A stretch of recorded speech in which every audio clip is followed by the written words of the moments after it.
With the upcoming release of the new Black Ops game, I figured I'd go back and play Black Ops 1, but I wanted to do something different. I wanted to play the Black Ops 1 games you've probably never played, maybe even knew existed.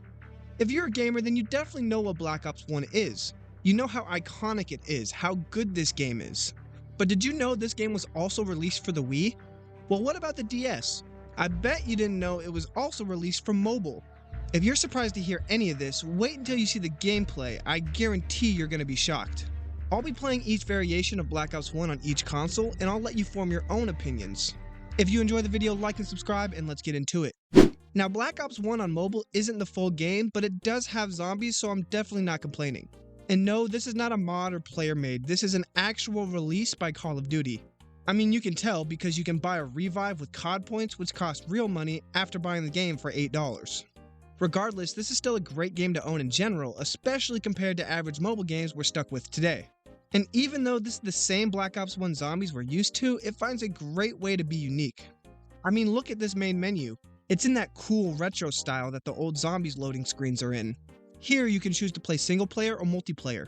But because this game is no longer on the App Store for some reason and I have to play this game another way, I'll have to stick to single player. Once you press single player, you get a much more detailed menu that I wish was in the original Black Ops 1. You can select to be any of the 4 characters, choose out of 3 difficulty, which in hindsight I should have picked Recruit, and 4 zombie maps: Kino, Call of the Dead, Dead Ops Arcade, and Ascension. You actually have to find 4 hidden coins within the menu screens to unlock Dead Ops Arcade, which is kinda cool. Obviously, this game being on mobile, the controls are much different, and because this game is no longer on the app stores, I had to play it on my computer. Unfortunately, there was no way to use a controller or play with a keyboard, so I could only use my mouse, which was really awkward. I mean, this game was meant to be played with 2 thumbs, not a laptop trackpad. So to move and jump, I had to drag the left side of the screen, and to look around, aim, shoot, reload, swap weapons, and throw grenades, I had to use the right side of the screen. There was no way to use both sides of the screen at the same time, so my best bet was to camp in a corner and just shoot. But Call of Duty did recognize that mobile would be harder, so they added a couple of things to make it a bit easier. If you look towards a zombie, your crosshairs will lock onto them and track them so you can hit your shots more. This is nice and helpful, but it can be a bit frustrating if your crosshairs are locked onto a zombie in the back rather than the one right in front of you. Also, there's an indicator on your screen when there is a zombie near you. And the greatest feature in this version that I wish was in every zombies mode is the ability to save, close the game, and continue where you left off later. This right here is what makes this game S tier. This game looks amazing for a mobile game released in 2010. It may be lower quality than we're used to, but I mean, it's Black Ops Zombies you can take anywhere. Well, at least you used to be able to. Yeah, it does have microtransactions, but at least we're not getting bombarded with ads every 45 seconds. Can we all agree that mobile games back then were built different and are far more superior? The farthest I made it was round 6 in Ascension, and holy crap was it stressful trying to kill these stupid monkeys. But at least I was able to hit the box one time. And don't even get me started on Call of the Dead. There is no way in hell I will ever have the skill to be able to deal with George. I hate you, George. Now we have the DS version, which I honestly didn't even know existed. It may have the Black Ops 1 title screen, but this is a completely different game.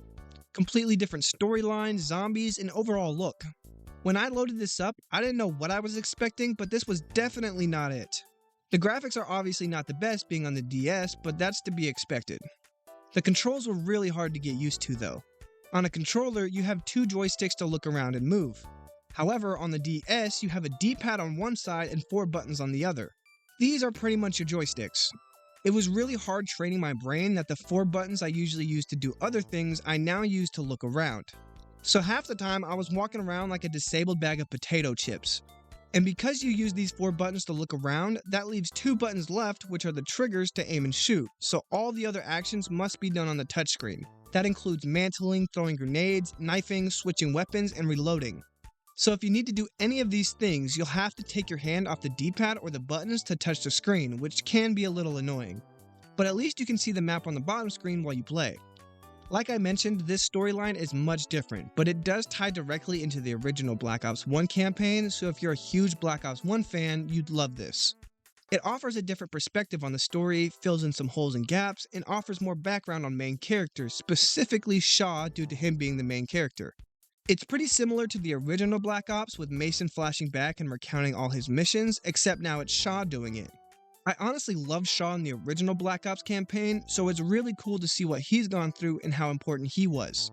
It was also really weird seeing Mason not as a playable character. It was fun running through these levels filling up enemies with bullets, but it was really hard understanding what was going on with me trying so hard to get the controls down and not dying.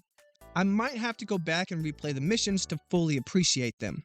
The sound quality can be a bit rough sometimes with how chaotic these missions are, so it can be hard to understand what everybody's saying.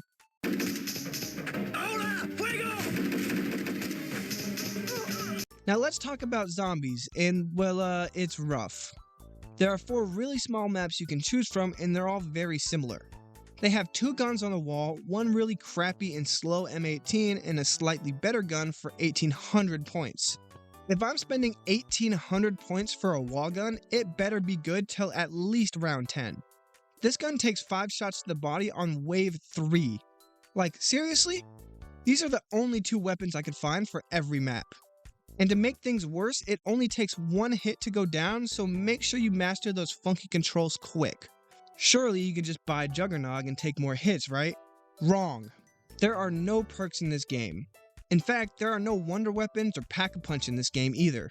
There is 1 door in every map that costs 5,000 points to open. But because you can only take 1 hit, the guns are booty, and there are no perks, I could not survive long enough to unlock it. After doing some research, I found out it's just a room with a mystery cabinet, which is the same as the mystery box but with no special animation, which I guess is better than nothing. There are power-ups like insta-kill and max ammo, but fire sale only makes the cabinet 50% off instead of 90. Why is this zombie so hard? Now this is what I'm talking about. This is the Black Ops 1 I'm used to. Well, kinda. Black Ops 1 on the Wii is kinda cursed. At least with the DS version, it was its own exclusive game with a whole world of different content, so it made sense to get it. However, with the Wii, when you compare it to the other version on Xbox and PlayStation, it begs the question, why? Yes, I understand that many people couldn't afford multiple consoles at the same time. It was usually one or the other. Look, I was one of those kids. I mean, my first ever console in like 2007 was the NES. But I'm genuinely curious, was anyone asking for this? I mean, most people back then were playing the Wii for Mario and Wii Sports, not intense first-person shooters.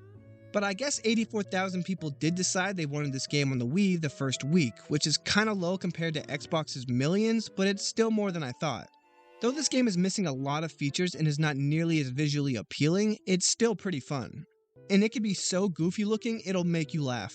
Like, look at Woods in this first cutscene. It looks like he has a condom pulled over his head. And these controls are not easy to learn. You use the Wii remote and the nunchuck. A is the sprint and B is the shoot. If you want a knife, you'll have to reach your thumb all the way up to the bottom of the D-pad. While you're here, you'll also have to use the D-pad to switch weapons. The plus and minus buttons, which are usually the pause buttons, are to throw your grenades. The C on the nunchuck is the crouch button and Z is to aim. Shaking the nunchuck reloads and you use the Wii motion controls to look around. 1 and 2 are the pause buttons. Getting all these different controls down and not looking like I can't control my arms was really hard. I would walk forward and try to turn and completely forget I had to point my Wii remote in a certain direction. So if you thought somebody walking in front of the screen was annoying before, now they block the sensor bar so you literally can't move. But hey, you can tilt your gun sideways like a gangster and shake it really fast, so that pretty much makes up for everything. Besides the campaign looking more polygonal, it does have some frame rate issues in the more intense parts of the missions. Also, there are a couple of missions that are changed for the worse. In the crash site mission, you can only steer the boat the first part, and in the redemption mission, you can't shoot enemies from the chopper. Now, I was really excited to play multiplayer, but was ultimately left disappointed. My game would not connect to the online services, which was fine because I seriously doubt there's anyone playing Black Ops 1 online on the Wii. But there was no local play either, so I couldn't even play against some bots. But after doing some more research online, I found some differences with the Wii version, which is basically just a bunch of removed stuff. There's no flamethrower attachment, no Valk rockets, gunship, or chopper gun kill streaks, no theater mode, no ground war, no clan tags, player cards or emblems, no kill cams, no camera spike, and no DLC. But hey, who needs that stuff, right, when we have zombies? Yeah, Kino is the only map. I tried getting up from the chair in the menu and typing in the code to the computer to unlock Dead Up's arcade, but I was just given an error reading drive A message. But whatever, Kino is the only map you need. Zombies on the Wii is just as hard as zombies on Xbox and PlayStation, so you better be quick, shifty, and train those zombies perfectly. Good luck with that with these controls. The aim assist feels non-existent, and because the motion controls can be so touchy, it can be hard hitting your shots. And you need to be constantly moving your wrist to turn directions, which gets pretty tiring. Speaking of this, turning is so slow. You can adjust your sensitivity in the settings, but I did this and it made absolutely no difference. So once again, I had to resort to sitting in a corner, which obviously didn't last long. After multiple tries and a lot of suffering, I finally made it to the box, and this is what I got. Fuck you! Just my luck. Finally, I am now playing the best version of this game on Xbox. The game is pretty much the exact same on PlayStation and PC, with it running a bit smoother on PC. I will never take this game for granted. The HD graphics and easy controls just fills me up with pure happiness. I mean, this game is just a perfect 10 out of 10. Everything about it is so nostalgic, and even in 2024, this game is still better than a lot of the games that are released today. I mean, this has to be one of the best Call of Duty campaigns ever, right? The first mission literally has explosions, high-speed car chases, ziplining, slow motion, and a badass plane escape. Like, what the hell was Treyarch smoking back then? The characters are so iconic, like Woods, Mason, Reznov, and Ice Cube, it just doesn't get better than that. There's a few things in this world that gets me hot and steamy, and one of them is driving a boat through the Vietnam jungle, blowing everything to Kingdom Come while blasting Sympathy for the Devil. Chills down my spine every time. I played a lot of multiplayer as well, but less online and more locally against bots with my stepdad. It may have not been the true multiplayer experience, but man did I have the time of my life. Most of the maps in this game are top tier masterpieces, with this being the origin of the infamous Nuketown. The weapons were amazing too. Yeah, some of them were a bit unbalanced, but that was the beauty of it. If you wanted to mess around and have fun, you could run around with one loadout, but if you wanted to sweat and poop on some kids, you can whip out the Commando and go absolutely stupid. Everything from ballistic knives, C4, dolphin diving, sniping, to gun game, it was the pinnacle of gaming. And zombies, are you for real? You'd stay up till 4 in the morning with a couple of friends just to see how long you could survive. Yeah, some of the maps are better than the others, but not a single one wasn't fun to play. Moon had to be my favorite to play. It was so incredibly unique, and it was the first map to have a legitimate Easter egg to do without being crazy complicated. And if you wanted the opposite, where you could just chill, hit the box, and slay some zombies, you could load up Nocturne Untoden and just camp. Ah, how I miss these days. And there you have it, Black Ops 1 on every platform. Whether you played this on PlayStation, Xbox, Wii, the DS, or even mobile, we can all agree that this will always be one of the best Call of Duties to ever exist. I'm not sure how the newest Black Ops will compare, but if it has just a fraction of the magic that the original had, then I'll be happy. I pray that it does. If you enjoyed the video, please like and subscribe, and I'll continue making cool content like this, maybe even for the upcoming Call of Duty. Let me know your opinions down below in the comments. I'll catch you guys later. Deuces.